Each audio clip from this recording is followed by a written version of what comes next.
Hey Reddit, I'm not really the type to post about my personal life online, but I honestly don't know where else to go. My name's Mike, 37, and I've been married to Emily, 34, for about 6 years now. We've had what I thought was a pretty typical marriage. Nothing perfect, but we were solid. We met back in college, hit it off, and after a few years of dating, we got married. I thought we had a good thing going. Sure, things had gotten a little stale recently, but that happens, right?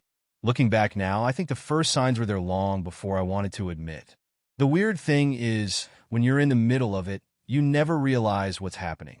You ignore the gut feelings, the weird moments, because you love that person and you don't want to believe they could hurt you. You tell yourself you're just being paranoid, and you shove the doubts away. But over the last few months, things started changing. Emily wasn't the same.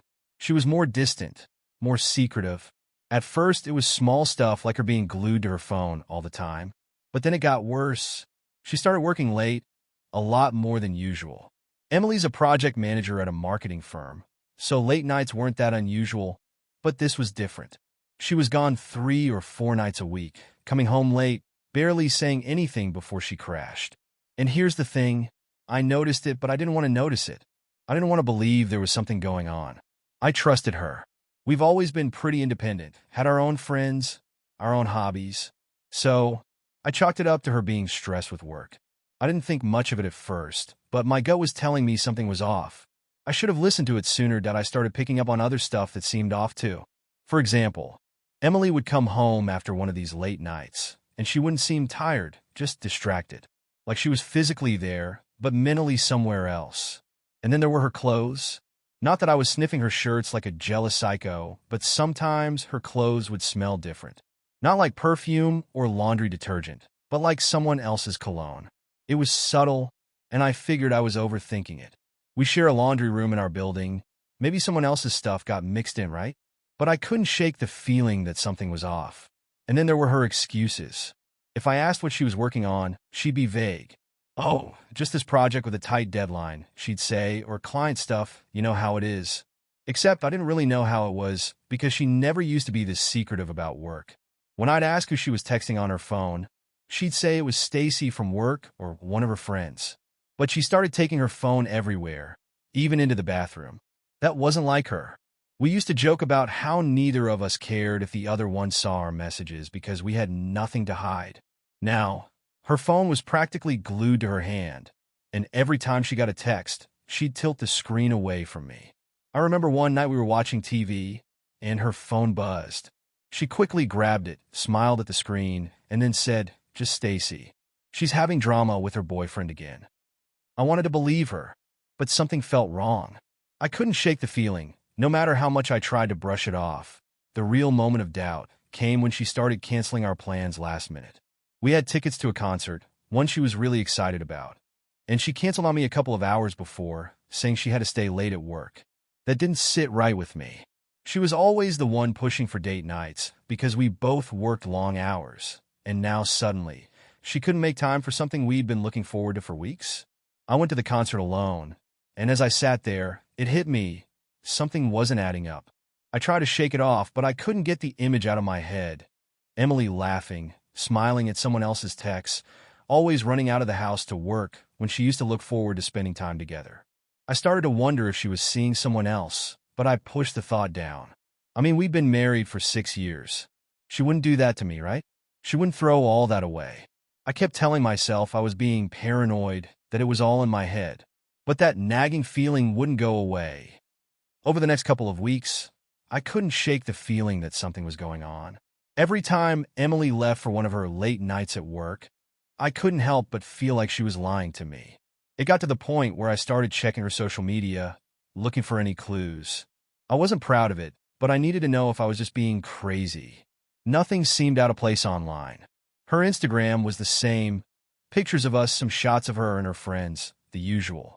But that didn't ease my mind. The way she acted at home was different. She was distant, colder even. She used to ask me how my day was, and we'd sit and talk for hours, but now everything felt like small talk. It was like she was trying to keep the conversation shallow, so she wouldn't have to lie too much.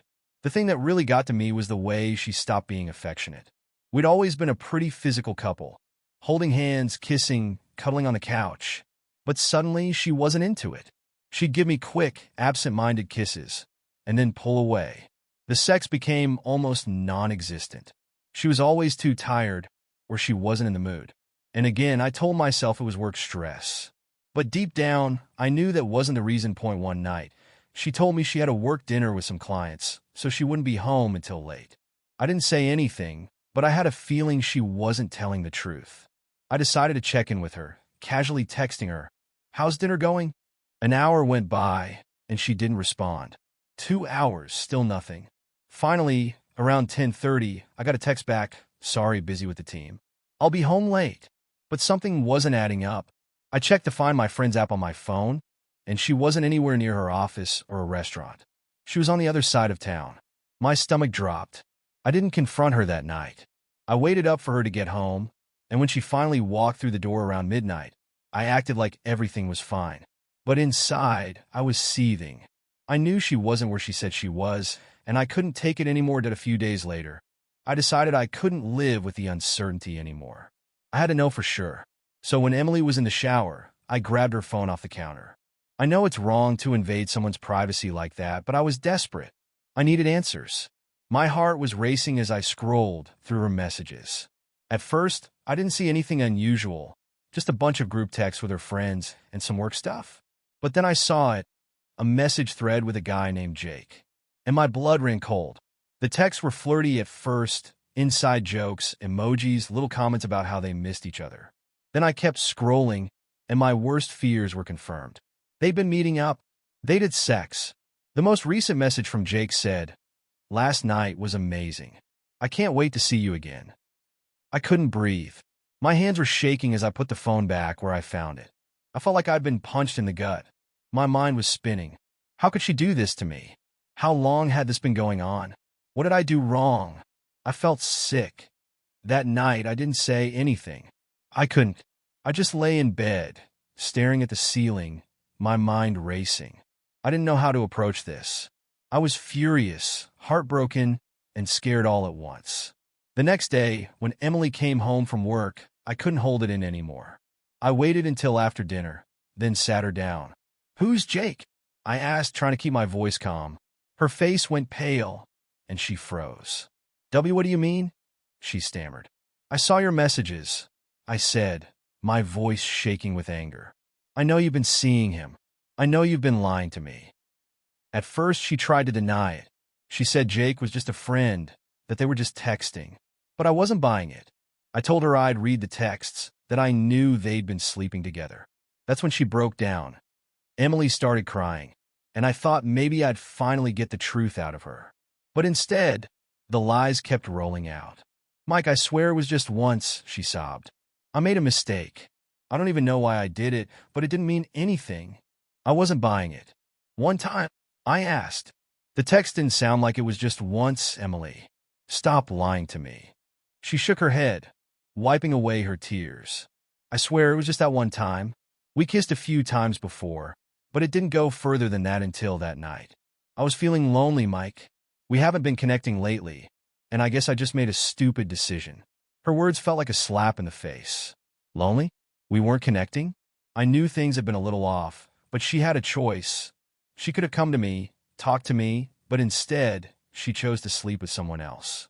She chose to lie to my face. And now she was trying to twist it like it was somehow my fault. "I can't believe you," I said, standing up from the couch. "You didn't even have the decency to come clean. I had to find out by going through your phone. And now, you're standing here trying to downplay it. Don't you realize how messed up that is?" She started sobbing harder, but I was done. I told her I needed space and left the house. I drove around aimlessly for hours, trying to process everything, but my mind was a mess. I kept thinking about the texts, about the lies, and about how the woman I thought I knew was someone completely different, that I stayed with a buddy for the next few nights. I couldn't stand being in the same house as her, knowing what she'd done. The worst part was every time I closed my eyes, I pictured them together, her and Jake. It was like a movie playing on repeat in my mind, and no matter what I did, I couldn't turn it off. The anger burned inside me like a wildfire. But beneath that, there was this deep, gut-wrenching sadness. I had trusted her completely.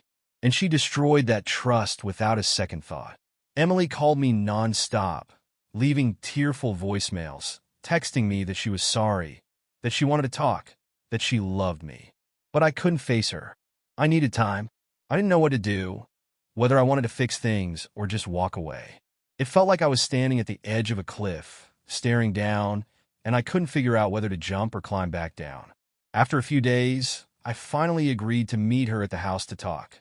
Part of me hoped she'd have a real explanation, something that made sense. I wanted her to fight for our marriage, to show me that she was willing to do whatever it took to make things right. But when I walked into the house, I didn't get that. Instead, I got more excuses. I didn't mean for any of this to happen, Emily said as I sat across from her in our living room. She was wiping away tears, but I could tell her crying wasn't for me. It was for herself. You've been so distant lately, Mike. We barely talk anymore, we never have sex, and it feels like you don't even notice me sometimes. Her words hit me like a ton of bricks. I couldn't believe what I was hearing. So, it's my fault you decided to sleep with someone else? That's what you're saying. She shook her head, but I could see it in her eyes.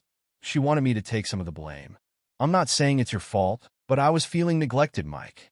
I felt like we were falling apart, and I didn't know how to fix it. I wanted to scream. You could have talked to me. You could have told me how you were feeling. Instead, you went behind my back and started screwing another guy. How is that supposed to fix anything? She stayed silent, tears streaming down her face. I was furious, but more than that, I was hurt. I'd spent years building a life with her, and now she was standing here, trying to justify her affair. The woman I thought I knew was gone, replaced by someone I didn't recognize. Just when I thought things couldn't get worse, they did. About a week after our conversation, I was packing up some of my stuff to stay with my friend for a while longer when I noticed Emily's laptop on the kitchen counter. She'd left it open, and her email was pulled up. I don't know what possessed me to look, but I did, and what I found completely destroyed me. There were more emails from Jake. They'd been emailing each other for months. He was telling her how much he loved her, how he couldn't wait for them to finally be together. In one email, he said, I know you're still working things out with Mike, but I need to know when we can be together for real. I don't want to keep sneaking around. I felt like I'd been hit by a freight train. Not only had she been lying to me this whole time, but she was also planning to leave me for him. She was stringing me along, pretending to work things out, while secretly planning her escape with Jake. I slammed the laptop shut, my heart pounding.